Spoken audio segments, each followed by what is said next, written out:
Origem da ideia de segunda vinda.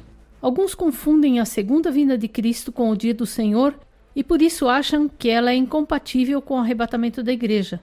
Acompanhe esta série de 3 partes para entender essa importante questão. O fim de todas as coisas. Sabemos que estamos no fim do tempo que Deus concedeu à humanidade para viver como tem vivido até hoje. Quando esse tempo terminar, o Senhor Jesus virá em glória e todo olho o verá. Este material se concentra nesse dia, pois a falta de compreensão do contexto desse termo leva muitos a pensar que, como Cristo virá visivelmente no final dos 7 anos da grande tribulação, o arrebatamento da igreja não pode ocorrer no início desse período, pois a Bíblia fala de uma segunda vinda e não de 3 vindas. Segunda vinda. No contexto cristão, falamos da segunda vinda de Cristo. Essa ideia de Cristo vir uma segunda vez deriva do texto de Hebreus 9:28 que diz: Cristo, oferecendo-se uma vez para tirar os pecados de muitos, aparecerá segunda vez sem pecado aos que o esperam para a salvação. Vejamos o contexto. O livro em que se fala da segunda vinda é um livro dirigido aos hebreus e é por isso que se chama Hebreus. Se você observar todo o contexto desse livro, verá que ele é dirigido à mentalidade hebraica, mostrando-lhes que Jesus é o Messias prometido. Poderíamos dizer que o livro de Hebreus é um evangelho para os descendentes biológicos de Abraão. João Batista diz: veio para o que era seu e os seus não o receberam. João 1:11. Mateus 15:24 relata uma declaração direta do Senhor Jesus que disse: eu não fui enviado senão as ovelhas perdidas da casa de Israel. Em outras palavras, a suposta primeira vez que Jesus veio à Terra, ele o fez única e exclusivamente para o povo de Israel. De fato, se observarmos os relatos do Evangelho, veremos que ele quase nunca saiu daquele território. Naquela época não havia meios de comunicação como hoje, não havia fotos ou vídeos, redes sociais ou meios de transporte que permitissem que uma pessoa viajasse 8 horas em um avião e mudasse de continente.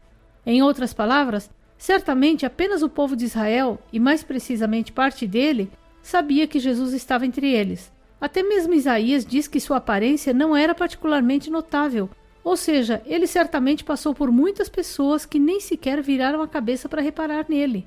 Somente aos hebreus foi prometido um Messias, e portanto naquela época somente o povo hebreu estava esperando um Messias.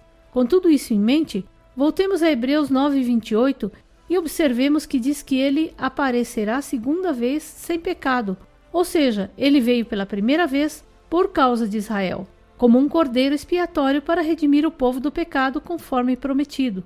Observe que ao falar de segunda vez, o texto diz sem pecado, ou seja, na primeira vez que ele veio por Israel, ele derramou seu sangue pelo pecado, mas na segunda vez que vier, ele não virá mais em relação ao pecado, mas com outra função, aos que o esperam para a salvação. O Messias prometido.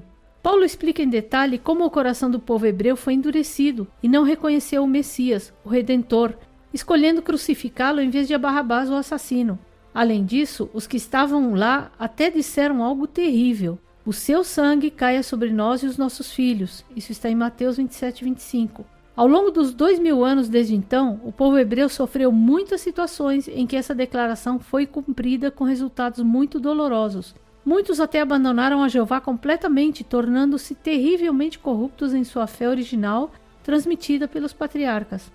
Mas há um remanescente que, embora ainda tenha suas crenças afetadas pelo Talmud babilônico e pela Cabala, entre outros, aguarda o Messias prometido com grande expectativa.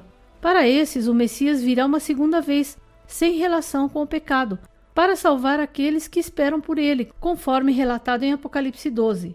Naquele momento terrível, no meio da grande tribulação, o anticristo perseguirá o povo de Israel, e o Senhor os salvará como fez ao tirá-los do Egito.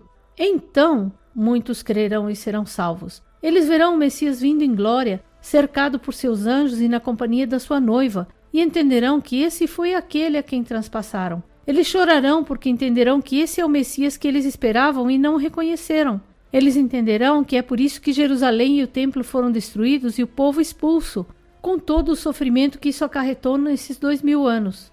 Portanto, o termo segunda vinda refere-se à segunda vez que o Messias prometido, Jesus, virá à terra para o povo hebreu. Essa expressão se aplica aos descendentes biológicos de Abraão e não tem nada a ver com o restante da humanidade. Todo olho o verá. Vimos que Jesus veio para Israel e que o resto do mundo naquela época nem sequer sabia disso. Também vimos que ele virá uma segunda vez para Israel, mas nessa ocasião a Bíblia diz que todo olho o verá. O fato de que toda a humanidade viva naquela época o verá, não significa que ele virá para a humanidade, mas que ele virá novamente para Israel. Dada a possibilidade que existe hoje em dia de transmitir imagens e som em tempo real, isso permitirá que toda a terra veja sua vinda. Além disso, esse dia será especial e falaremos sobre isso no seguinte material dessa série: as várias vindas do Senhor à Terra. Se você não viu, recomendo que considere um vídeo que fala sobre o fato do Senhor Jesus ter vindo fisicamente à Terra várias vezes, como a Bíblia nos diz. Em nosso canal de vídeos, você encontrará um que se chama As Vindas Físicas de Jesus à Terra. Algumas pessoas ficam muito zangadas com essa ideia, mas a Bíblia relata claramente que Jesus veio fisicamente à Terra várias vezes. Esse vídeo dá indicações de onde encontrar essas narrativas de sua vinda física e interação com seus servos. O Dia do Senhor. No próximo material desta série falaremos sobre o Dia do Senhor. Veremos então ao que a Bíblia se refere quando fala desse dia. Se você ainda não o fez, assine a nossa mídia para não perder nada daquilo que publicamos. Temos um canal em Telegram, uma lista de e-mails, um canal em YouTube e outro em Odysee. Deus te abençoe.